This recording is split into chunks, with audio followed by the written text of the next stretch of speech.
Alright, y'all, I'm going to show you a quick way to introduce some form of impulse control with something that we all do every day, and that is leash up our dogs.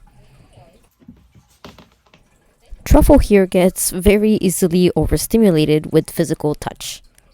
And so as I bend over to clip that leash on, if I see that he starts trying to, give me his paw or tries to lick my hand or tries to do any, all those wiggles, I basically just kind of pull away, allow him to reset himself, make sure that he's kind of settled into that sit before I try again. And remember that dogs are all about learning through repetition. So you can't just do this one time and get your dog to succeed once and then go on a walk. You want to try this a couple of times with both putting the leash on your dog and taking the leash off. After I took it off of Mr. Truffle here for the first time, you notice that we threw a little party because remember, he's a dude that really likes physical praise as a way of reward.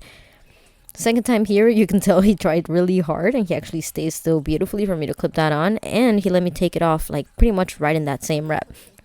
Just like before, we partied because this is what he likes. I want to let him know that I acknowledge that he's trying really hard and I'm going to give him some lovies for it.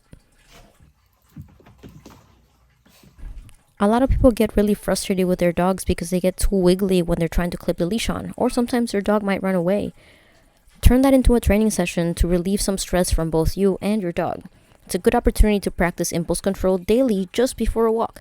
And Truffle has to stay on the place here as I open the door, which at first he jumped off, and that's alright. I just cued him to come right back, make sure that he held it for a second, and then we headed out for a walk.